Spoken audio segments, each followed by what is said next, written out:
அவங்க காக்காக்கு சோறு வைக்க போறாங்கப்பா. அந்த காக்காவே நம்ம தான்டா. வா. என்னது நம்ம காக்காவா? இது என்ன புது கதையா இருக்கு?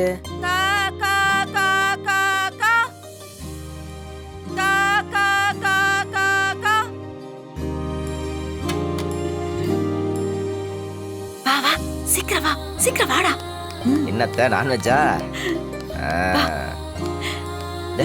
ஆடியோ மறந்துட்ட. ஆமா ஆமா ஆமா. அப்படி.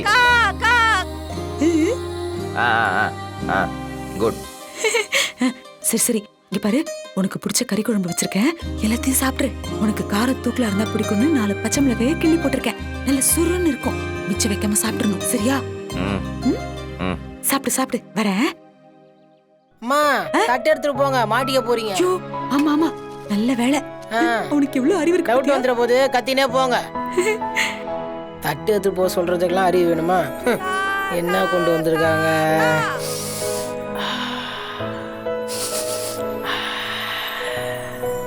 தலை யாரு தலை இவங்க? காலங்காத்தால இட்லியும் மட்டன் குழம்பும் காக்காக்கு கொண்டு வந்து வச்சுன்னு போறாங்க. என்ன நடக்குது இங்க? விருந்துதான், வீட்டுக்குள்ள கூப்பிட்டு வைக்க முடியாதுல்ல, அதான் வெளியே வச்சுட்டு போயிருக்கு. இது விருந்து இல்ல, திருட்டு. டேய், பின்ன எந்த வீடா இருந்தாலும் உள்ள போய் உட்காந்து சாப்பிட்டாதான் மரியாதை. இப்படி கொல்லை பக்கம் யாருக்கும் தெரியாம கொண்டு வந்து வைக்கிறாங்க. அதுவும் கத்தினு வேற வராங்க. இதெல்லாம் என்ன? இது எப்படி விருந்தாகும்? டேய், இது இந்த வீட்டுல ஒண்ணும் புதுசு இல்லடா, வழக்கமா நடக்கிறது தான். வழக்கமா நடக்கிறதா? இந்த வீட்டுல காக்கான்னு பேர் வைக்காத ஒரே காக்கா நான் தான்.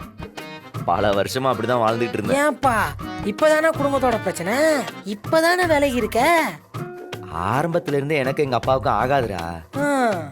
அடிக்கடி சண்டை போட்டு என்ன வீட்டை விட்டு துரத்தி விட்டுருவாரு. அப்ப எங்க வீட்டுல அத்தை 3 நேரமும் காக்காக்கு சோறு வைக்கும்.